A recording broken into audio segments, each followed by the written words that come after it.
যদি আমার চ্যানেলটি সাবস্ক্রাইব না করে থাকেন তাহলে তাড়াতাড়ি সাবস্ক্রাইব করে নিন এবং বেল বাটনে ক্লিক করতে ভুলবেন না।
সাগর ভাষা আমি যে আর সহ্য করতে পারছি না, তুমি এখান থেকে চলে যাও। পিতার হুকুম এই মুহূর্তে সত্যবানকে আমার হত্যা করতে হবে। তুমি মৃত্যুর জন্য প্রস্তুত হও। তুমি এখান থেকে চলে যাও। তুমি পিতাকে গিয়ে বলবে যে সাগর ভাষা বন্দীকে হত্যা করতে দেয়নি, তুমি চলে যাও। ঠিক আছে সাগর ভাষা, তোমার কথা অনুযায়ী তাহলে আমি এখান থেকে চলে যাচ্ছি। ওরে সাগর, এই কি ভুল তুই করবি পাপি? না, এখন কি আমার জন্য তোকেও মরতে হবে? হ্যাঁ মরতে হয়, বাপ বেটা দুজনে একসাথে মরবো। তবু কিছুতেই আমি তোমাকে হত্যা করতে দেবো না। সাবাস। জানিস তো কি আমার এই ঔরসে জন্ম হয়েছে, আমি ধন্য হয়েছি, আমি ধন্য হয়েছি। সোহেব একবিংশ শতাব্দীর মানুষ, এমন সন্তান আমি জন্ম দেইনি যে সন্তান যে মা 10 মাস 10 দিন গর্ভে ধারণ করে জলের মতো রক্ত চলে যায় মায়ের দেহ থেকে, সেই মাকে, সেই গর্ভধারিণী মাকে আঘাত করে এমন বেয়াদব ছেলে আমি জন্ম দিইনি।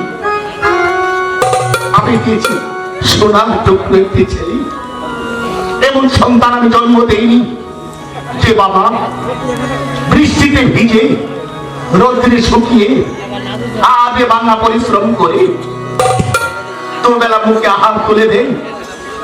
কিন্তু হতভাগা সন্তান আছে, সেই সন্তান তার পিতাকে আঘাত করে। আমি এমন সন্তান জন্ম দিই, এমন সন্তান যদি পৃথিবীর ঘরে ঘরে হতো তাহলে বৃদ্ধ মা বাবা যারা আছে তাদের এত কষ্ট হতো না। সাগর, চোখের জলে ওদেরকে বুকে ভাসাতে হতো না। বাবা আমি ধন্য, আমি ধন্য। আয় বাপি আয়।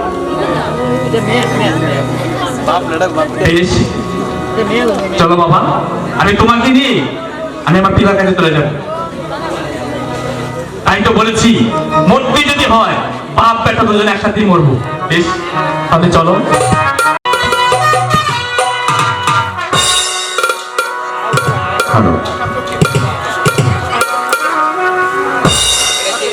কাদরকে পাঠিয়েছিলাম সত্যবানকে হত্যা করে তার তাজা রক্ত এনে আমাকে উপহার দিতে, কিন্তু গাধক এখনো পর্যন্ত ফিরে আসছে না। তার কারণ আমি বুঝতে পারছি না। মহারাজের জয় হোক। মহারাজ, আপনি পাঠিয়েছিলেন সত্যবানকে দক্ষিণে শ্মশানে নিয়ে হত্যা করার জন্য, কিন্তু মহারাজ আমি দক্ষিণে মরশানে নিয়ে সত্যবানকে যে হত্যা করতে পারিনি মহারাজ। কেন তুমি তাকে হত্যা করতে পারোনি? মহারাজ, আমি হত্যা করতে চেয়েছিলাম ঠিকই, আমি যে মুহূর্তে সত্যবানকে হত্যা করব ঠিক এই মুহূর্তে আপনার পুত্র সাগর ভাষা এসে আমাকে বাধা প্রদান করেছে মহারাজ। সাগর ভাষা তোমাকে বাধা দিয়েছেন? ঠিক আছে, তুমি যাও, আমি দেখছি সাগর ভাষা কেন এই কাজ করেছে। ঠিক আছে মহারাজ, আমি তাই করছি।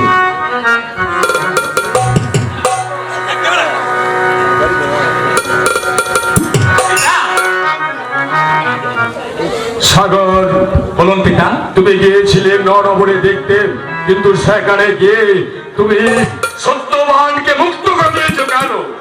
ও কি পিতা গো, সতী না বন্দি আমার হয় পিতা।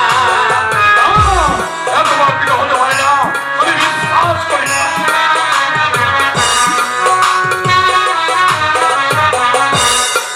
আমার পিতা আমার মায়াকে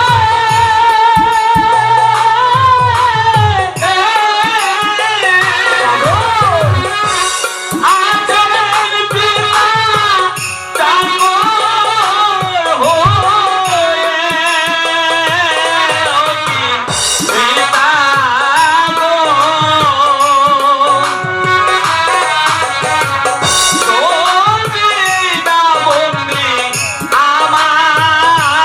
হয়ে পিতা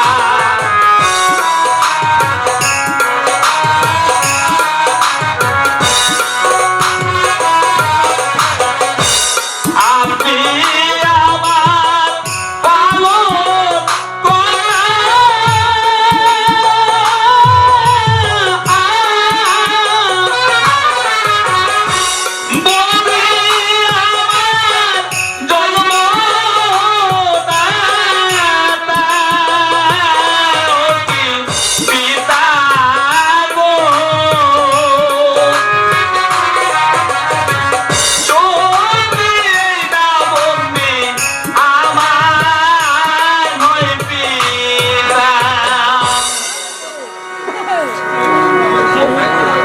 সত্যবান,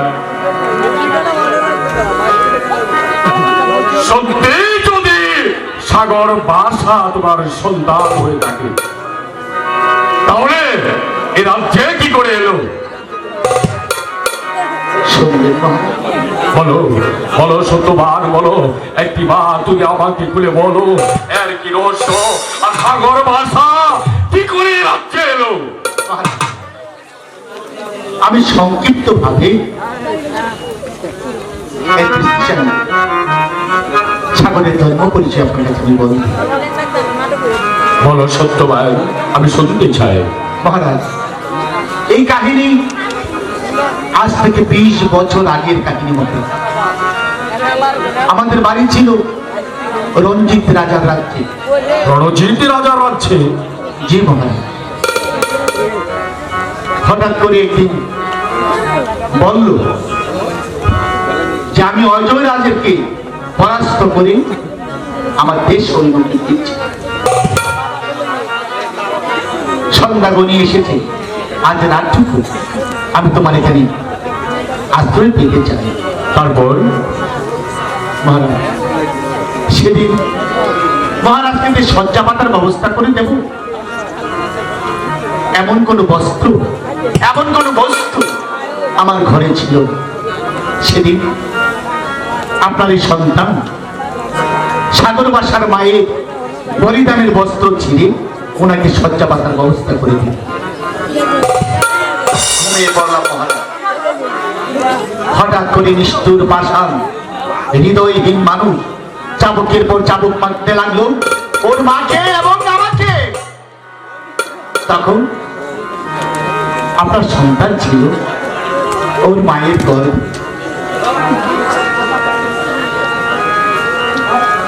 সবচেয়ে বড় কথা মহারাজ, আপনি যে সিংহাসনে উপবেশন করে আছেন, আপনি তো শুধু একটি পরগনার মালিক। জানেন মহারাজ, আমার পিতা, আমার পূর্বপুরুষ জানেন এমন 24টি পরগনার মালিক ছিল। বলো সত্যবান, একবার খুলে বলো তোমার পিতার কি নাম ছিল?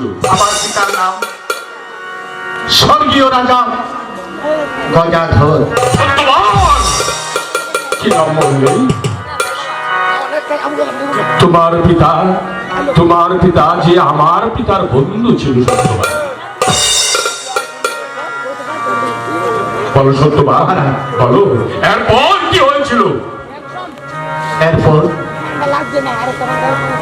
ছোট ছোট সন্তানকে রক্ষা করার জন্য, আমার স্ত্রীকে উদ্ধার করার জন্য, সংক্ষিপ্ত ভাবে আমি বলছি মহারাজ, তখন ওই কারাগারে আজকের এই সোনার ঠেকুর ছেলের জন্ম হয়েছিল। নিষ্ঠুর পাষাণ রণজিৎ আদেশ করলো, যাও ভাতৃ, ওই শিশুটিকে মাটির পাতিলে ভরে তুমি ওই সাগর জলে ভাসিয়ে দাও। আর পর কি হয়েছিল সত্যবান? ছুটে চললো ভাতৃর পিছনে পিছনে। ভাতৃ যাচ্ছে অগ্রভাগে, আমি তার পিছনে। দূর থেকে দেখতে পেলুম সাগর জলে মাটির পাতিলটা ভাসিয়ে দিয়েছে। তাই তো সাগরের উত্তাল ঢেউে চলে গেলে অনেক গভীরে। আমি উত্তাল ঢেউয়ের মাঝে আমি যেতে পারিনি মহারাজ। সাগরের তীর থেকে দেখলুম তেমন করে জানে আমার এই সাগর ভাষা আটকা পড়েছে মহারাজ। আসলাম যাবরগণের কাছে, কিন্তু টাকার বিনিময়ে আমার সন্তানকে ফিরিয়ে দেবে বললো। মানুষের কাছে দাঁড়িয়ে দাঁড়িয়ে ভিক্ষে করলো, হাত বাঁধলো, মা বোনদের কাছে গেল, ভিক্ষা করে টাকা দিয়ে আমার সন্তানকে আমি ফিরে পেলাম। তারপর ওরা আমার সঙ্গে প্রতারণা করে নিয়ে আসে আপনার দরবারে। তাই তো মহারাজ, নিজের সন্তানের মায়া, সন্তানকে স্নেহ আদর ভালোবাসা দেব বলি আমি আপনার কাছে চাকরির কাজে নিয়েছি মহারাজ। সত্যবান, আজ আমার কিছু বুঝতে বাকি নেই। সত্যবান, সত্যি এই সাগর ভাষা তোমারই ঔরস জাত সন্তান। কিন্তু সত্যবান, আমি যে পুত্র হারা, ঠাকুরের কাছে কত ফুল জল দিয়ে প্রার্থনা করার পর তোমার এই ঔরস জাত সন্তান সাগর ভাষাকে আমি আবার সত্যবান, সত্যবান, তুমি আমার চাকর, তারপরও আমি তোমার কাছে অনুরোধ করছি, তুমি আমার রাজ্য, রাজ সিংহাসন, সৈন্য সামন্ত সবকিছু নিয়ে যাও, শুধু সাগর ভাষাকে আমাকে না মহারাজ, না অমন করে বলে আপনি আমাকে আর ছোট করবেন না মহারাজ। আমি যদিও সাগর ভাষার জন্মদাতা পিতা, আমি তো শুধু জন্মই দিয়েছি, কিন্তু সে আপনি শিশুকাল থেকে আদর স্নেহ ভালোবাসা দিয়ে নিজের সন্তানের মতো মানুষ করেছে। আমি কি পারি মহারাজ, আমি কি পারি আপনার বুক থেকে সাগর ভাষাকে কেড়ে নিতে? সাগর আপনার সন্তান, আপনারই থাকবে, আমি শুধু চাকর হয়ে আমি আমার সন্তানের লালন পালন করব। সত্যবান, কেমন তুমি চাকর? আজকে এই মুহূর্তে যে মুহূর্তের পরিচয় তুমি দিয়েছো সত্যবান, তার বিনিময়ে আমি তোমাকে কি দিয়ে পুরস্কৃত করবো? তাই তো আমি ভাবছি, হ্যাঁ সত্যবান, হ্যাঁ আজ থেকে এই মুহূর্ত থেকে তুমি অদয় রাজ্যের প্রধান সেনাপতি। এত বিশাল দায়িত্বকে আমি পালন করতে পারবো না? পারবে সত্যবান, পারবে, আমার বিশ্বাস তুমি পারবে অদয় রাজ্যের প্রধান সেনাপতির দায়িত্ব পালন করতে। পিতা, পিতা, আপনি অনুমতি দিলে আমি আমার বাবাকে নিয়ে পরেই শিকারে যাবো।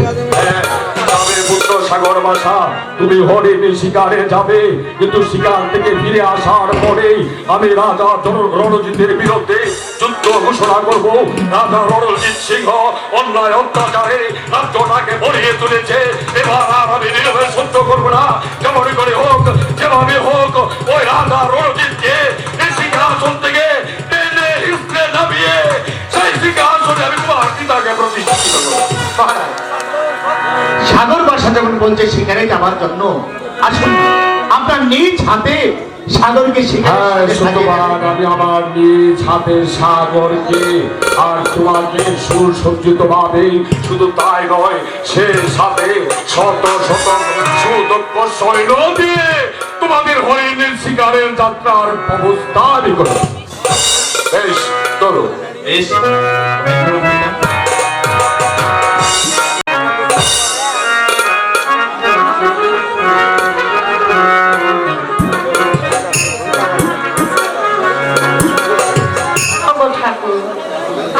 সেই নদী, এই নদীতে ঘাটে আমার সন্তানকে ভাসিয়ে দিয়েছিল। জানি না সে বেঁচে আছে কিনা মরে গেছে। ওকে বাঁচা রে।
শিকার করা যায়।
এই নদীর ঘাটে কার কণ্ঠস্বর শোনা যাচ্ছে?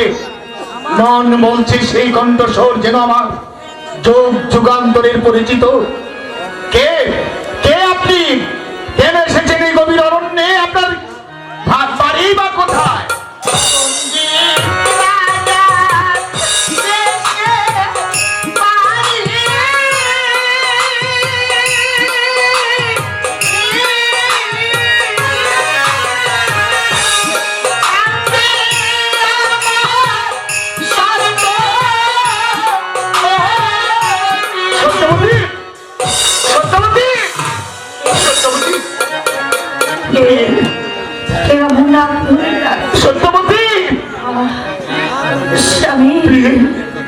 সন্তানকে আমি বাঁচাতে পারিনি, ওকে কোথাও পাইনি। তুমি আমাকে ক্ষমা করে দিও স্বামী, আমাকে তুমি ক্ষমা করে দিও।